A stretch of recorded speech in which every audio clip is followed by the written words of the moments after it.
ഒപ്പന എന്നാൽ മണവാട്ടിയാണ്. എല്ലാവരും ശ്രദ്ധിക്കുന്നത് മണവാട്ടിയായിരിക്കും. മണവാട്ടി ചിരിക്കണം, നാണം തൂകണം. ഇത് എത്രത്തോളം ശ്രമകരമായ ദൗത്യമാണ്. 10 മിനിറ്റ് നേരത്തോളം ആൾക്കാരെ മുഴുവൻ നോക്കി ചിരിക്കണം, ഇങ്ങനെ നാണിച്ചുകൊണ്ടിരിക്കണം. തോഴിമാർ രഹസ്യം പറയുമ്പോൾ അവർക്ക് റിയാക്ഷൻ കൊടുക്കണം. നമുക്ക് നമ്മുടെ തിരുവനന്തപുരത്തിൻ്റെ മണവാട്ടിയോട് ചോദിക്കാം എത്രത്തോളം ശ്രമകരമാണ് ഈ ദൗത്യമെന്ന്. മണവാട്ടി, എന്താണ് മണവാട്ടിയുടെ പേര്? അഫ്ര ഫാത്തിമ. അഫ്ര ഫാത്തിമയ്ക്ക് എത്രത്തോളം പാടാണ് ഈ പരിപാടി? ആൾക്കാരെ നോക്കുമ്പോഴത്തേക്ക് എളുപ്പമാണ്, ചുമ്മാ അവിടെ ഇരുന്നാൽ പോരെ എന്നാണ്. എന്താണ് ആ എക്സ്പീരിയൻസ്? നമ്മൾ അവിടെ ഇരിക്കുമ്പോൾ അത്രയും ഓഡിയൻസിന് നമ്മൾ ഒറ്റ സ്റ്റെപ്പിൽ കാണുമ്പോൾ ഉള്ളൊരു ടെൻഷൻ, അതാണ് ആദ്യം വരുന്നത്. പിന്നെ നമ്മൾ അത്രയും 10 മിനിറ്റ് ചിരിച്ചുകൊണ്ടിരിക്കുമ്പോൾ ഉള്ള ഒരു എഫേർട്ട്, വാ മോണ, അങ്ങനെ അതിന് നമ്മൾ കൊടുക്കുന്ന സ്ട്രെയിൻ. പിന്നെ കറക്റ്റ് സമയത്തിന് എണീക്കുക, കറക്റ്റ് എൻ്റെ കൂടെ നിൽക്കുന്ന ആൾക്കാർക്ക് റിയാക്ഷൻ കൊടുക്കുക, അതൊക്കെ ആ ഒരു സ്റ്റെപ്പിൽ ചെയ്തില്ലെങ്കിൽ ഓരോ പോയിന്റ് അങ്ങനെ പോവാണ്. അപ്പം ഇതെല്ലാം നോക്കി ഞാനും അവരുടെ കൂടെ അവരിടുന്നതിൻ്റെ എഫേർട്ടിന് അനുസരിച്ച് ഞാനും എഫേർട്ട് ഇട്ടാലല്ലേ പറ്റൂ. ഇതാണ് ഒരു മണവാട്ടി. എന്താണ് ഇടയ്ക്ക് തോഴിമാർ വന്നിട്ട് ഇച്ചിരി രഹസ്യം പറയുമല്ലോ, അപ്പോൾ ഒരു വല്ലാണ്ട ചിരി വരും, ഭയങ്കര അട്രാക്റ്റീവ് ചിരിയാണ്, നോക്കിയിരുന്ന് പോകും. അപ്പോൾ എന്താണ് രഹസ്യം? അത് രഹസ്യമല്ലേ, രഹസ്യം നമ്മൾ പുറത്തറിയാൻ പാടില്ല. ചോദിച്ചോളൂ, ശ്രമിച്ചു നോക്കൂ. എന്താ പറയുന്നേ കാതില്? തോഴി തെറ്റിപ്പോയോട്ടോ, മണവാട്ടിയല്ല തോഴി. എന്താണ് തോഴി പറയുന്നേ? ഞാൻ പറയണത് ചിരി എന്നാണോ? ചിലപ്പോ ചിരി ആയിരിക്കും, നാണം വരും. നമ്മള് പോയി അപ്പറേന്ന് വിളിക്കുമ്പോഴേ അവര് ചിരിച്ചോളൂ. ഒറ്റ വിളിയില് ചിരിക്കും. ആ നാണത്തിന് വരെ നമുക്ക് പോയിന്റ് ഉണ്ട്. അപ്പൊ ആ നാണ ഇടാൻ വേണ്ടി നമ്മൾ നാണയിട് അപ്പൊ അങ്ങനെ കൂടെ ഓവർ ആക്കരുതെന്നും പറയും. ഓവർ ആക്ട് ചെയ്താൽ നമ്മുടെ പ്രൈസ് പോയേക്കാം. അതുകൊണ്ട് കണക്കിന് അല്ലേ. നമുക്കിപ്പോൾ ഉള്ളത് കണ്ണൂരിൻ്റെ മണവാട്ടിയാണ്, കണ്ണൂർ ജില്ലയുടെ. നമുക്ക് മണവാട്ടിയോട് ചോദിക്കാം, മണവാട്ടി, ഇത് എത്രത്തോളം പാടുള്ള പണിയാണ്? ആൾക്കാർ നോക്കുമ്പോഴത്തേക്കും ചുമ്മാതിരിക്കുകയാണ്, ചുറ്റുമുള്ള ആൾക്കാർ കളിക്കുന്നു, അവർക്ക് ഭയങ്കര പാട്. മണവാട്ടി വെറുതെ ഇരിക്കുന്നു എന്നുള്ളതാണ് ഒരു വെപ്പ്. ഈ ചിരിക്കുന്നതും നാണം തൂകുന്നതും ഒക്കെ എത്രത്തോളം ശ്രമകരമായ ദൗത്യമാണ്?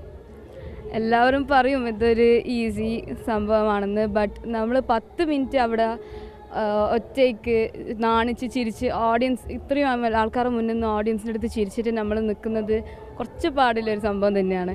നമ്മൾ ഈ ആഭരണങ്ങളും അതെല്ലാം ഇട്ടിട്ട് കുറച്ച് വെയിറ്റോടെ കുറച്ച് നമ്മളിവർ സപ്പോർട്ടെല്ലാം ചെയ്തിട്ട് കുറച്ചുകൂടെ പാടുള്ള സംഭവം തന്നെയാണ്. ഈ ചിരിച്ച് വേദന എടുക്കാറുണ്ടോ? എടുക്കാറുണ്ട് നല്ലോണം. ഒരു 10-15 മിനിറ്റ് ഇങ്ങനെ ചിരിക്കണ്ടേ? ചിരിക്കണം. പ്രാക്ടീസിനെ കൊണ്ട് മാത്രം ഇത് ശരിയാവും, അല്ലാണ്ട് ആദ്യമൊന്നും തീരെ നമുക്ക് കിട്ടൂല.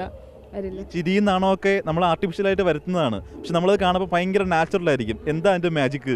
അത് പ്രാക്ടീസ് തന്നെ. നത്തിങ് ബട്ട് പ്രാക്ടീസ് അല്ലേ? പലരും കരുതും മണവാട്ടി വെറുതെ ഇരുന്നാൽ പോരെ, ചുറ്റുമുള്ളവർ കളിക്കുകയല്ലേ എന്ന്. പക്ഷേ മണവാട്ടിക്ക് ഒരുപാട് ജോലിയുണ്ട്. ചിരി തൂകണം, അതേപോലെ നാണം കുണുങ്ങണം. ഇതൊക്കെ എത്രത്തോളം പാടുള്ള പണിയാണെന്ന് നമുക്ക് ഈ മണവാട്ടിയോട് ചോദിക്കാം. ഏത് ജില്ലയിലെ മണവാട്ടിയാണ്? ഞങ്ങൾ വയനാട് ജില്ലയുടെ മണവാട്ടിയാണ്. മണവാട്ടിയാവുന്ന കുറച്ച് പാടുള്ള സംഭവം. നമ്മളെപ്പോഴും ചിരിച്ചുകൊണ്ട് ചിരി വിടാൻ പാടില്ല. ചിരി വിട്ടിട്ടുണ്ടെങ്കിൽ അത് അവരുടെ കളിക്കുന്നവരുടെ കോൺഫിഡൻസിനെ പോവുകയും ചെയ്യും. പിന്നെ ജഡ്ജസിനാണെങ്കിലും ഒരു താല്പര്യം ഉണ്ടാവില്ല കാണാൻ. മണവാട്ടിയുടെ ചിരിയാണ് ഇവർക്ക് എല്ലാവർക്കും ചിരി തൂകുന്നത്. പിന്നെ ഇവരുടെ എനർജി എനിക്കും കുറേ പങ്കുവയ്ക്കുന്നുണ്ട്. ഇവർ സെഡ് ആവുകയാണെങ്കിലും എൻ്റെ ആ ചിരിയിലൂടെ ഞാൻ എങ്ങനെയെങ്കിലും മാക്സിമം ജഡ്ജസിനെ സന്തോഷിപ്പിക്കാനേ ഞാൻ നോക്കിയിട്ടുള്ളൂ. മണവാട്ടി ആവുന്ന അത്ര എളുപ്പമുള്ളൊരു കാര്യമല്ല. നല്ല പാടുണ്ട്, നല്ല വെയിറ്റ് ഉണ്ട്. ഓർണമെൻറ്റ്സ് ആണെങ്കിൽ നല്ല വെയിറ്റ് ഇട്ടിരിക്കണം. പിന്നെ അവിടെ കറക്റ്റ് കസേരയിൽ തന്നെ ഇരുന്നില്ലെങ്കിൽ നമ്മൾ താഴെ പോകും. അങ്ങനെ കുറേ പ്രശ്നങ്ങളുണ്ട്. പിന്നെ മണവാട്ടിയുടെ ഒരു മൈലേജിൽ നിന്നാണ് ഇതിങ്ങനെ വരിക. മണവാട്ടി മോശമായാൽ മൊത്തം പോയി. മണവാട്ടിയാണ് ഇതിൻ്റെ ശരിക്കും പറഞ്ഞാൽ എന്താണ് നട്ടെല്ല് അല്ലേ? അപ്പോൾ ശരിക്കും എനിക്ക് ഈ തോഴിമാരോട് ചോദിക്കാനുള്ളതേ, ഇടയ്ക്കിടയ്ക്ക് നിങ്ങൾ വന്നിട്ട് ഈ രഹസ്യം പറയുമല്ലോ കാതിൽ, അപ്പം മണവാട്ടി വീണ്ടും ചിരിക്കും, നാണം കുണുങ്ങും. അപ്പോൾ അതെന്താ രഹസ്യം? രഹസ്യം എപ്പോഴും രഹസ്യമാണ്, എങ്കിലും ഒന്ന് പരസ്യമായിക്കൂടെ? അങ്ങനെന്താ, ഞങ്ങള് മണവാളനെ പറ്റി പറയുക, അപ്പളാ ചിരിക്കുക, അപ്പൊ നാണം വരിക. കണ്ണൂരിൻ്റെ മണവാട്ടിയെയും തോഴിമാരെയും കൊണ്ടുവന്ന ടീച്ചറാണത്. ടീച്ചറോട് ചോദിക്കാം. ടീച്ചറെ, എന്താണ് എക്സ്പീരിയൻസ്? ഇത്രയും സ്റ്റേറ്റ് കലോത്സവത്തിൽ ഞാൻ ഒപ്പനയുടെ കൂടെ വരുന്ന ആദ്യമായിട്ടാണ്. എന്നിരുന്നാലും ഇവിടെ കൊല്ലത്തെത്തിയപ്പോൾ നല്ല എക്സ്പീരിയൻസ് ആയിരുന്നു. ഒപ്പനയെക്കുറിച്ച് നമ്മുടെ സ്കൂളിൻ്റെ ടീമിനെക്കുറിച്ച് പറയുകയാണെങ്കിൽ കഴിഞ്ഞ 25 വർഷമായിട്ട് ഒപ്പനയുമായിട്ട് ഞങ്ങൾ സ്റ്റേറ്റിലേക്ക് വന്നിട്ടുണ്ട്.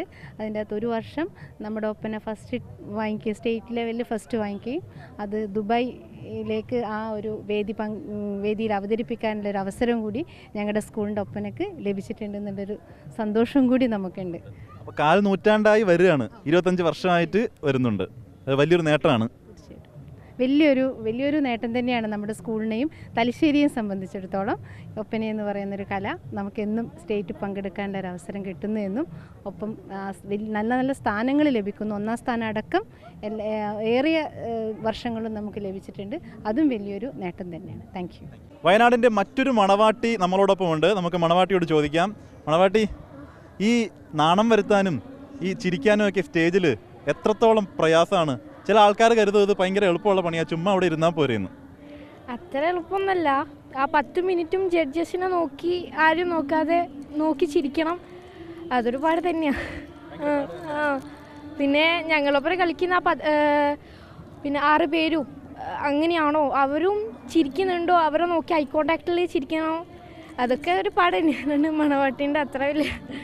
എന്നാലും ഈ തോഴിമാർ ഇടയ്ക്ക് വന്നിട്ട് ചെവിയിൽ രഹസ്യം പറയുമല്ലോ, അപ്പോൾ നിങ്ങൾ വീണ്ടും ചിരിക്കും, കുറച്ചും കൂടി നാണം വരും. അപ്പോൾ അതെന്താണ് ആ രഹസ്യം? മണവാളൻ വരികയാണ്, ഒരു കല്യാണമാണ്.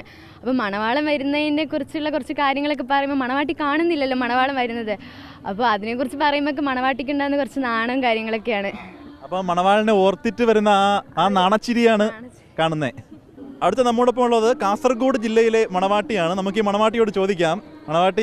മണവാട്ടിക്ക് ഇപ്പോൾ തന്നെ നാണം വരുന്നുണ്ട്. എത്രത്തോളം ശ്രമകരമായ ഒരു ദൗത്യമാണ് ഈ നാണം വരുത്തുക, ചിരിക്കുക എന്നൊക്കെ ഉള്ളതേ. അപ്പോൾ ആൾക്കാർ നോക്കുമ്പോഴത്തേക്കും വെറുതെ മണവാട്ടി ഇരിക്കല്ലോ എന്ന് വിചാരിക്കും. അത് എത്രത്തോളം പാടാണ്?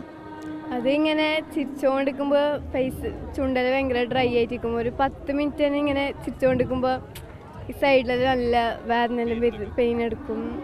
അപ്പോൾ അത് വെറുതെ ഇരിക്കുന്നതല്ല, ഓഡിയൻസിനെ നോക്കി ഇങ്ങനെ ചിരിക്കണ്ടേ? നല്ല ബുദ്ധിമുട്ടല്ലേ? നല്ല ബുദ്ധിമുട്ടുമുണ്ട്, നല്ല പെയിനും ഉണ്ട്, കിടക്ക് പേടിയാവും. ഈ തോഴിമാർ ഇടയ്ക്ക് വന്നിട്ട് കാതിൽ രഹസ്യം പറയുമല്ലോ, അപ്പോൾ മറ്റൊരു തരത്തിലുള്ള ചിരി വരും, കുറച്ച് നാണം വീണ്ടും വരും. അപ്പോൾ എന്താ അവർ ഈ പറയുന്ന രഹസ്യം? അതിങ്ങനെ വന്നിട്ട് പറയും, ഇങ്ങനെ മയക്കത്തിനെ കുറിച്ച് ഇങ്ങനെ പറയും, അങ്ങനെ കുറേ ആൾ നോക്കുന്നുണ്ട്. ഈ നാണം ഇങ്ങനെ വരും. നാണം അങ്ങനെ വരും. പിന്നെ ഓഡിയൻസിനെല്ലാം കാണുമ്പോൾ ഒക്കെ ഒരു കോൺഫിഡൻസ് കൂടും, ഒരു ഇതുണ്ട്.